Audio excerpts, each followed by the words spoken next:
again, thank you guys so much for being back with us.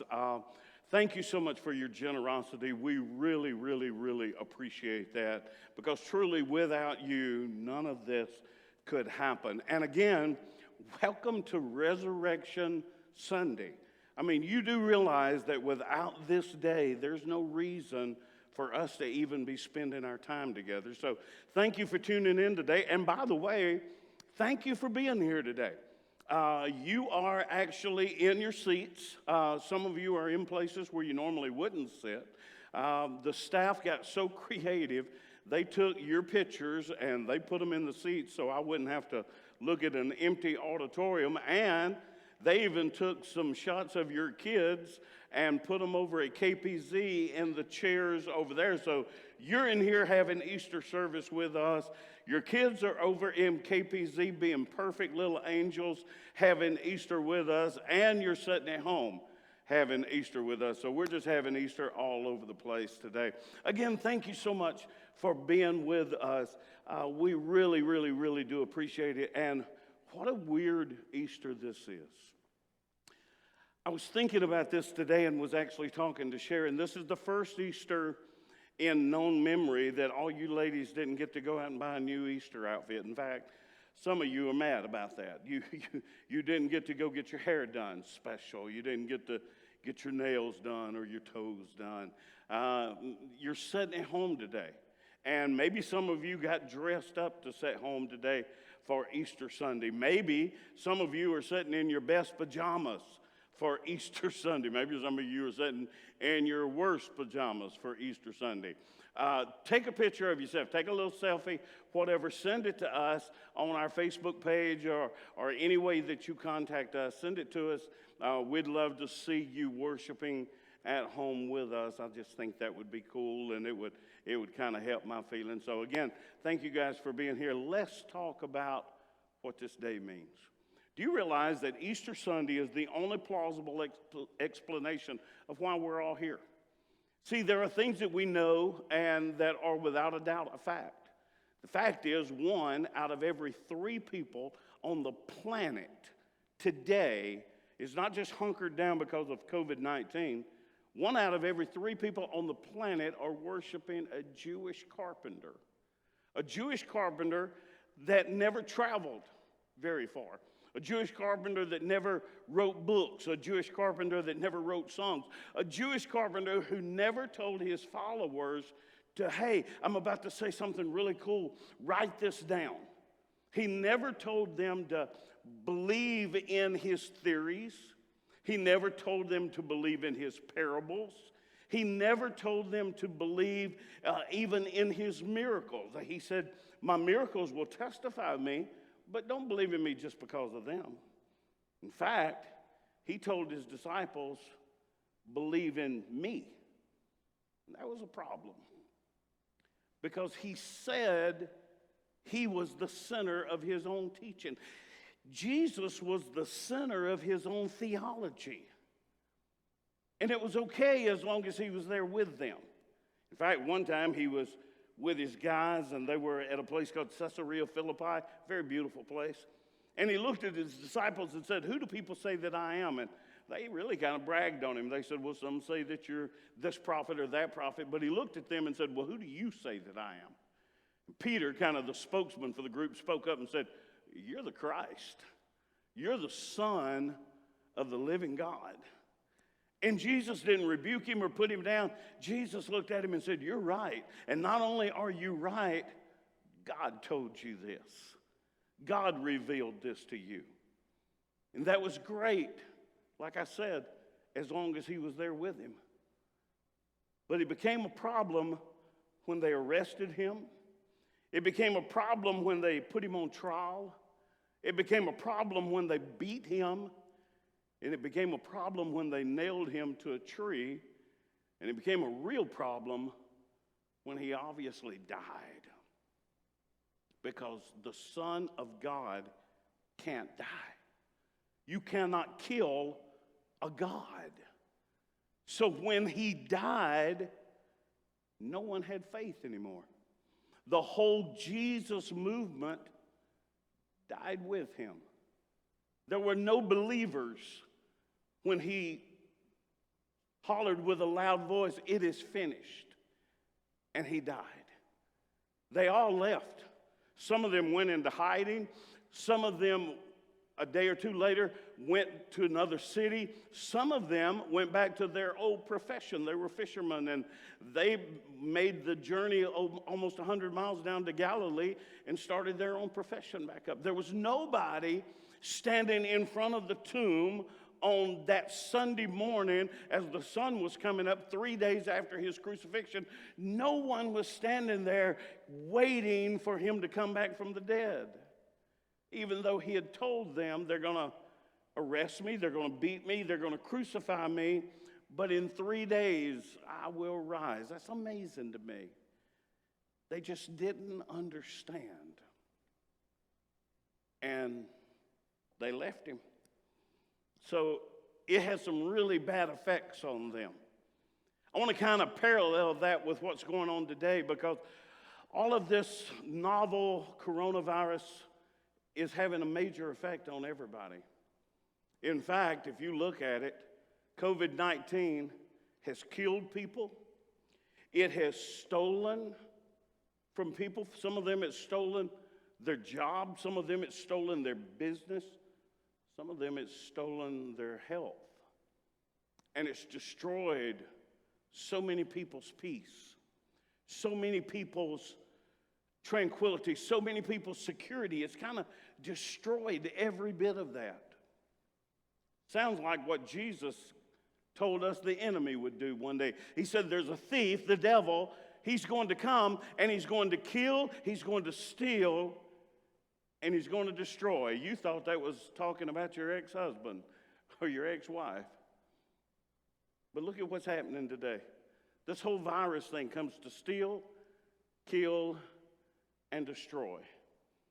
But you know what? God still has a way of turning things around.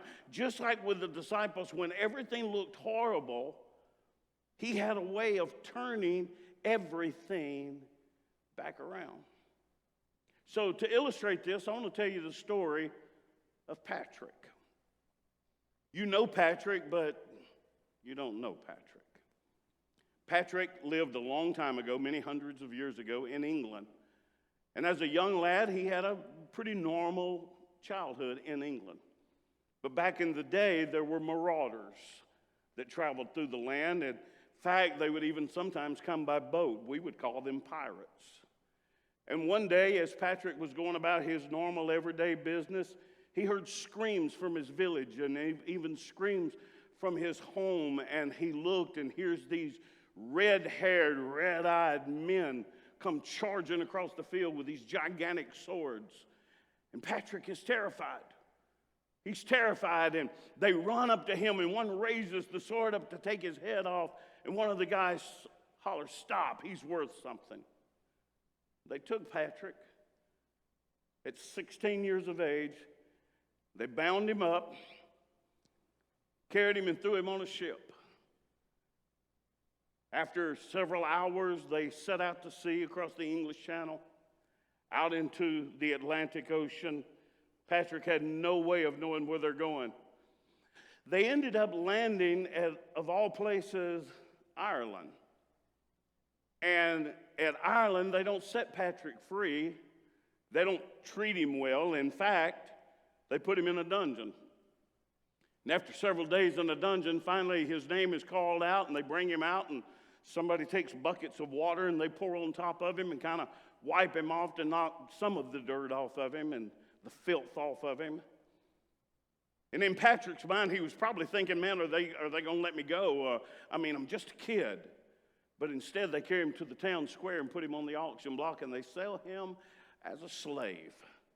And he's bought by a man who has cattle and sheep, and he trains him to become a shepherd, but not in a pleasant way. He was forced into hard labor. He had a very, very, very hard life. And for 6 long years, Patrick was a slave. And it was during this time, kind of like what's going on now, that Patrick, in his own words, quote unquote, found God. It's funny how hard times make you pray. Patrick prayed daily, many times hourly, because of his harsh conditions. And he grew in his relationship with God. His circumstances didn't change, but on the inside, Patrick was changing. And then, believe it or not, according to Patrick, one night he has a dream, and God tells him, tomorrow I want you to carry the animals out, and when you get far away from your master, I want you to run. I want you to go to the coast. Now, that doesn't sound like too much for us, but Patrick by this time was 21, 22 years old, and he's on foot, and the coast is over 200 miles away. But in the dream, God told him, said, when you get to the coast, I'm going to have a ship waiting on you, and they're going to carry you back to England. So guess what Patrick does? The next day he gets up, he carries the animals out into the field just like normal. When he's far away from his masters, he takes off. And for day after day after day, he would hide during the day and he would run all night long until finally he made it to the coast. But instead of a ship there with a big sign that said, welcome Patrick, it's just a normal little seacoast town. And Patrick has to hide, and he goes from ship to ship and hiding along the docks and crawling up under the piers into the water. Finally, he sees a ship with the English flag on it. That night, he saw the captain about to board his ship, and Patrick, very afraid, approaches him, tells him his situation.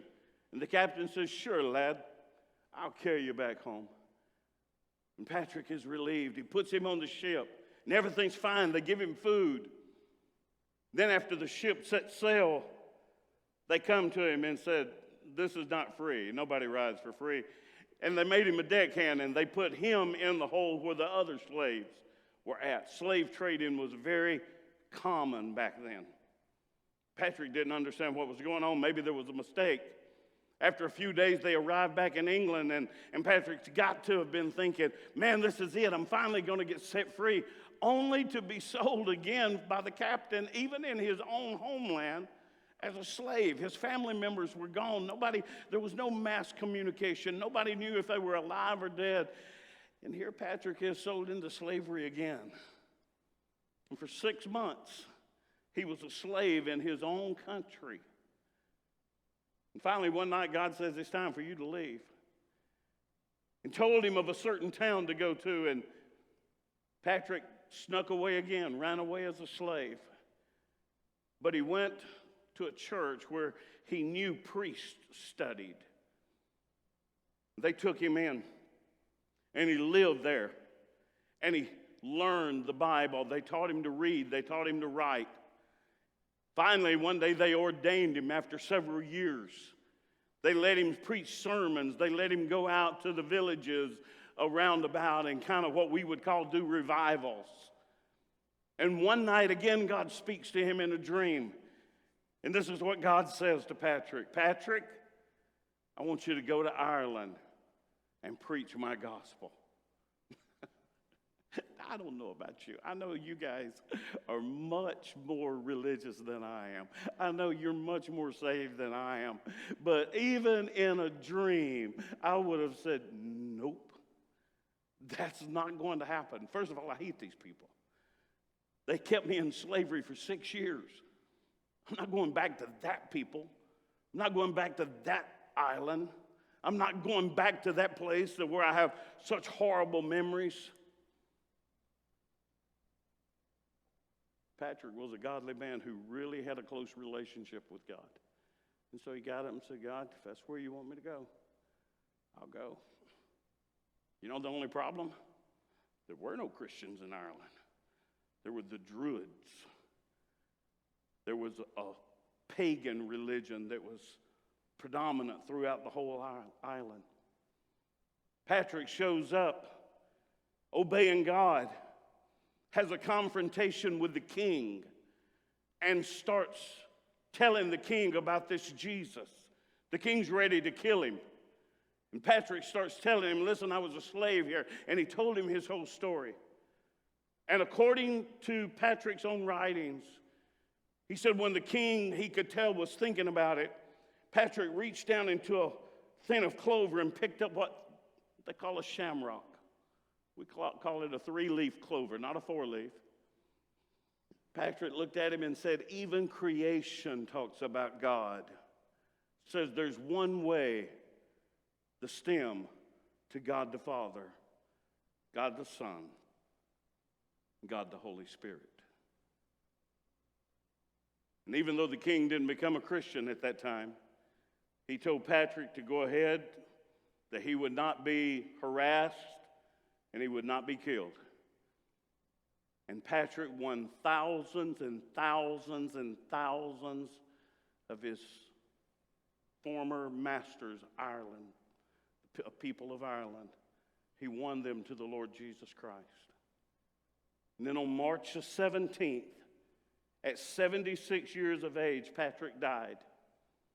And thousands gathered for his funeral. And the following year, on March the 17th, they said, we need to celebrate Patrick. They never used a first name because Patrick never gave a first name. When they captured him and they demanded his name, the only name he would give was Patrick. To this day, we still really do not know what Patrick's first name was. But still today, I told you knew him. On March the 17th of every year, really all over Europe and all over America, they celebrate St. Patrick, the slave boy who found God, who obeyed God, and took that which was meant for evil and turned around and used it for good. Now, admittedly, St. Patrick's Day has kind of become something that if St. Patrick knew what was going on, he probably wouldn't like it. But here's the thing. That happened years and years ago, hundreds of years ago. You will never again see another shamrock. You'll never again hear about another St. Patrick's Day. You'll never again ask people if they're wearing green on March the 17th without thinking about the young lad that was sold as a slave who obeyed God and went back to his captives and changed an entire nation. Our theme this year for Easter was objects in the mirror are closer than they appear.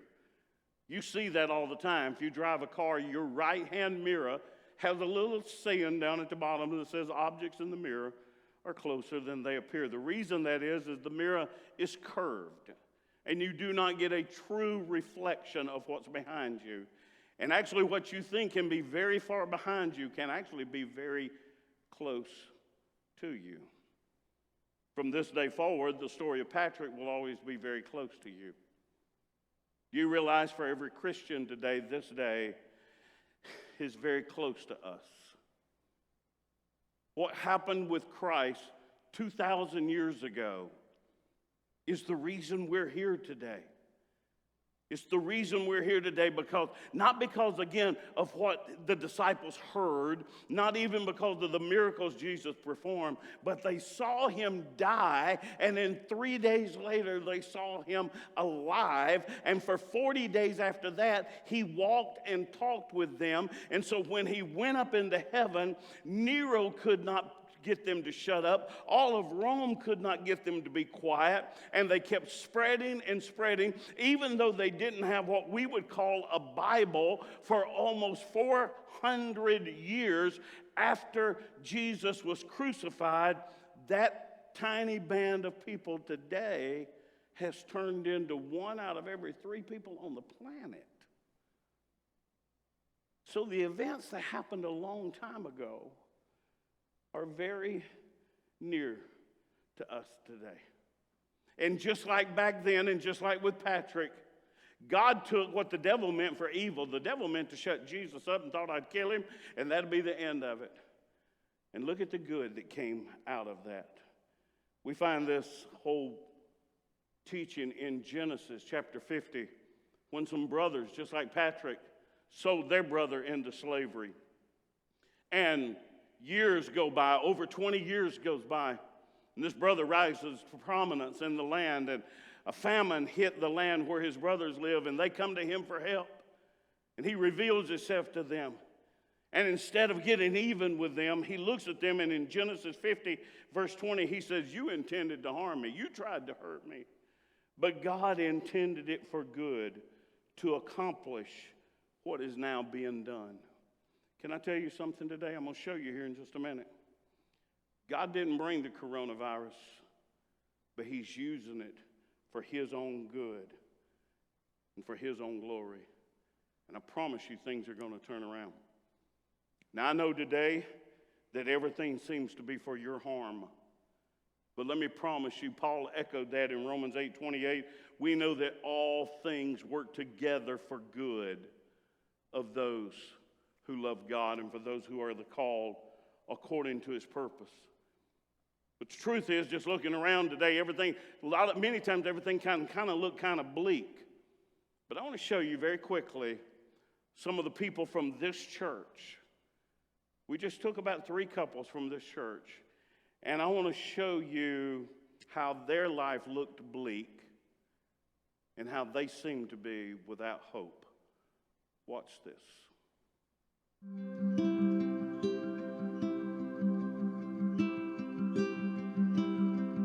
Hi, I'm Patsy Langston. About 7 years ago, my husband passed away, and I became a widow. I'd never even thought about being a widow or what that would even be like. I was very devastated. Hey, I'm Roger Langston. I was married for 35 years, and we raised 3 wonderful, beautiful kids. About 33 years into our marriage, my wife developed colon cancer.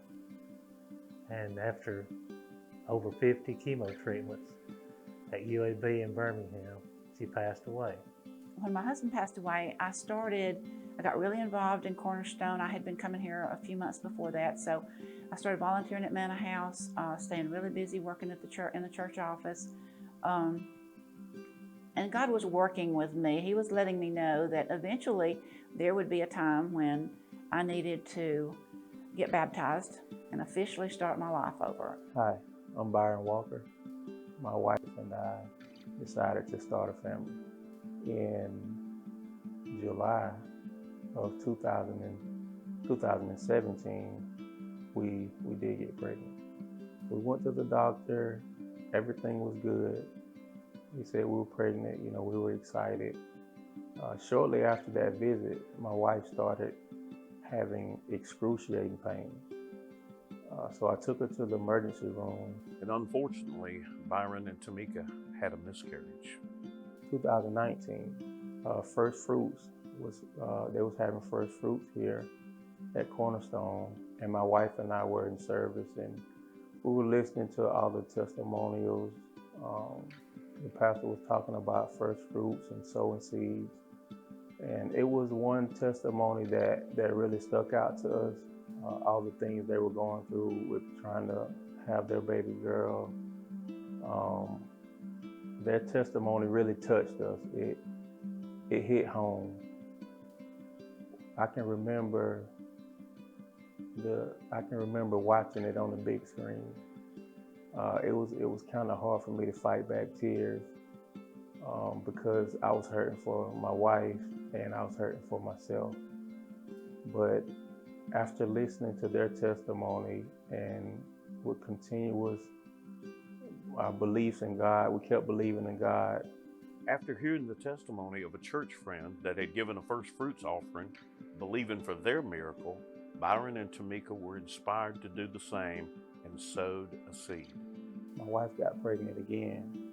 We were very excited again. We went to the doctor and everything checked out good. She was like 7 weeks, 7.5 weeks. Although they miscarried a second time, their faith in God was still very strong. My name is Hayden Simmons, and on August 9th last year, I was in a pretty bad four-wheeler accident. I pulled out on the highway in front of a car. I was on my four-wheeler, and the car hit me running about 55 miles an hour. My name's Alexis McMahon, and about 5 years ago, I began dating a guy I went to school with. I was working at a friend's house on August 9th, and she came out of her house with this look on her face. She was white, and before she even said anything, I could tell something was wrong. And she told me that my boyfriend had been in a serious wreck and that she was going to drive me to meet everybody. The first people on the scene, it was a paramedic and a sheriff's deputy. They both said that I'd probably lose my leg, probably lose my ear, and it just wasn't looking good. So the ambulance came. I was carried up to the nearest church where a helicopter could land. There was a lot of talk of losing his leg or his ear, and I didn't really know what to do. I felt like I was hopeless. I sat through 2 surgeries playing the waiting game, just waiting to hear something, and I felt like I couldn't do anything. I didn't know what to do. I had a feeling in my stomach that I couldn't even describe. Now, if all you heard was just their stories, if that's all you heard about Miss Patsy's story, or if that's all you heard about Byron and Tamika's, or if that's all you heard of Hayden and Alexa's story, you would think, man, that's so horrible. I feel so bad for them. But there's another part to that story. See, it didn't look good. It didn't look like God could take anything of that mess and make something good out of it. I've sat and talked with Miss Patsy, and she's told me about the pain of watching her husband die. I know about the story of Byron and Tamika. I know what they felt because many people that we know, one of my sisters went through several miscarriages. And Hayden, I was actually there by his bed right before they carried him into surgery, and I saw the pain on Alexis' face.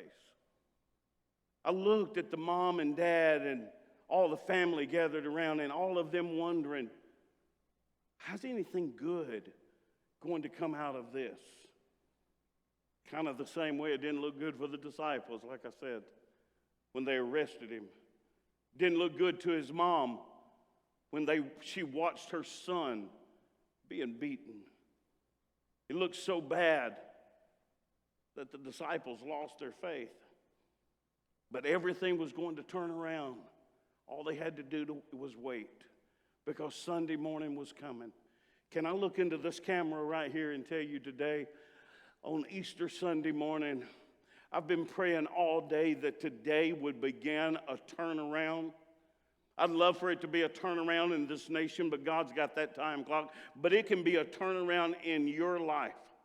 The pain that you've been going through, the pain that you've been talking about, the pain that's been just consuming every part of your life, today can be a turnaround in your life, just like it was a turnaround one day for Patsy, for Roger, for Byron, for Tamika, for Hayden, and for Alexis. In fact, let's take a moment right now and watch how the devil meant something for evil, but God turned around and used it for good. Watch their story. I had a friend who was, I grew up with, he has the farm behind me, came over and was saying, can I help you? I bring you vegetables, I'll help you on your farm. You know, you really need to get out and meet somebody. And I said, nope, it's me and God. I'm not interested in anybody. And so he called one day and he says, I got this friend that's been praying for you. He's been looking for you, and you really need to meet him. So I finally said, okay, I will go meet your friend. I prayed to God to send me a tall, beautiful woman that I could go to church with, that would sit with me in church and enjoy everything about it and get involved. And God did that through a mutual friend. So we finally got to meet and talk to each other for a few minutes on the steps there at the church. And the thing that impressed me is she brought out a little piece of paper out of her purse and wrote her name and number on it and give it to me. She said, here's the other half of that. You write your name and number on there. And she said, if you want to know much about me, look me up on Facebook, and tell me how to do that. And I done that when I got home. And but we couldn't have done all this without we've always felt like God put us together. But we got engaged, what, 6 months later? 6 months later. After we met. Yeah. And then then married 6 months after that, because Pastor Mike said you have to go through 4 seasons of knowing each other together. Yeah. So we had a beautiful wedding on my farm, and it was mostly our church family that was there. We had a few neighbors, a few friends. We were going through a life group at that time. Yes, our life and they group. were all there. Yeah, they were actually a part of They've our really wedding. become close. Yeah, with our life group. They're as much family as anybody that we've got. Yeah. Last year, we got pregnant for the 3rd time. And we were a little bit cautious to get excited because of everything that we had been through. I just believed that, that this was it, that the Lord was granting us our miracle. And on February 7th, she delivered a healthy baby girl, 7 pounds, 11 ounces, named Abigail Grace Walker. Throughout the whole recovery process, one Bible verse stuck out to Hayden. It was found in Jeremiah 29:11. The verse says, "For I know the plans that I have for you, plans to prosper you and not to harm you, plans to give you hope and a future." The whole experience helped show Hayden and Alexis that God has a plan for them. Even though they may not always see it or even agree with it, they knew that God had a plan for what He was doing in their lives and had peace with their circumstances. During his time of recovery, we got a lot closer. I took a trip to Disney, and I knew it was actually going to be time. We had talked about marriage, but we really hadn't talked in any seriousness. And the accident really just helped draw us closer together. So I decided that it'd be a good time to propose to her while she was at Disney. Her 3rd day there, we flew down and I surprised her in Magic Kingdom. we're getting married on September 18th of 2021. Isn't that amazing? Isn't that amazing? I remember standing by Hayden's bed when they wheeled him out thinking, is this young man going to be crippled? Is he going to lose his leg? Is he going to come out without an ear? I can't imagine what it would be like for Byron and Tamika to sow seed in first fruits and then not get their prayers answered. Look like they're getting their prayers answered, and then all of a sudden their heart's crushed. But they didn't give up on God. They didn't give up on God. I believe they kind of held on to Romans 8:31, where it says, what shall we say then in response to this? Can I say all of this to you? What are you going to say in response to all of this that's going on today? How about this? If God be for us, who or what can be against us? See, a minute ago, I was telling you about all that pain you've been feeling. Never give voice to your pain. Some of you need to hear this. I'm going to call the praise team up. I'm going to let them get ready. They have a beautiful song that they're going to close the service out, and then I'm going to come back. But listen to me carefully. If you don't hear nothing else that I say, never give a voice to your pain. Because once your pain, once your heartache, once your sorrow has a voice, it will consume you. It will consume you. You can still hurt. But can I just ask the question? I'm not trying to be ugly or mean, especially on Easter Sunday. But why talk to hurting people about how bad you're hurting? They're hurting too. Why talk to sad people about how sad you are? Because they're sad too.